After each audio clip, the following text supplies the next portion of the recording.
Telugu Desam party ఆవిర్భావమే ఒక సంచలనం.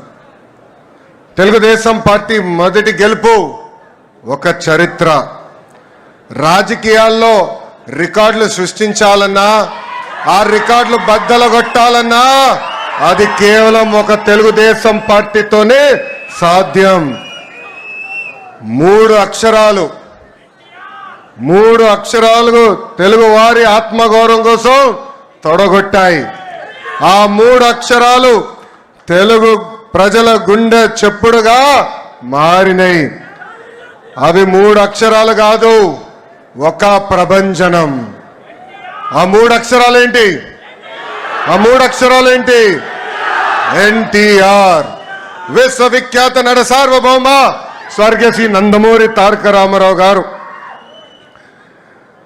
43 ఏళ్ల క్రితం తెలుగుదేశం పార్టీకి పునాది వేసింది అన్న ఎన్టీఆర్. ఆ ముహూర్తం బలం ఏంటో నాకు తెలియదు. ఆ పునాదులు కూడా ఈరోజు గట్టిగా ఉన్నాయి.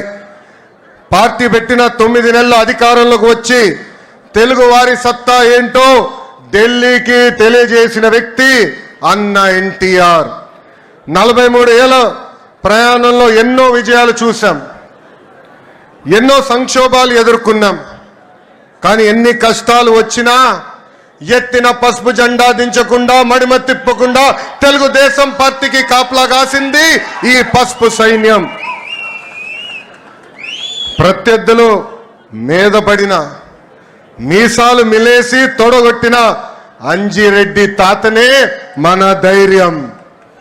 మెడపై కత్తి పెట్టి వాళ్ళ నాయకుడు పేరు చెప్పమంటే జై తెలుగుదేశం, జై చంద్రబాబు అని చెప్పి ప్రాణాలు వదిలిన చంద్రయ్య గారు మన పౌరుషం. కత్తులతో దాడి చేసిన, రక్తం కారుతున్న, ఎన్నికలయ్యే వరకు పోలింగ్ బూత్ లో కూర్చుని చివరి ఓట్ పడే వరకు అండగా నిలబడిన మంజుల గారే మన దమ్ము. పార్టీకి, ఆ పసుపు జెండాకి కష్టపడిన కార్యకర్తలకి, ఈ పసుపు సైన్యానికి హ్యాట్స్ ఆఫ్. సమాజమే దేవాలయం, ప్రజలే దేవుడు అనే అన్న ఎన్టీఆర్ అన్నారు. ఆవిర్భావం నుంచి ఇప్పటి వరకు మన అదే స్ఫూర్తితో కలిసికట్టుగా పనిచేస్తున్నాం. దేశానికే సంక్షేమం పరిచయం చేసింది అన్న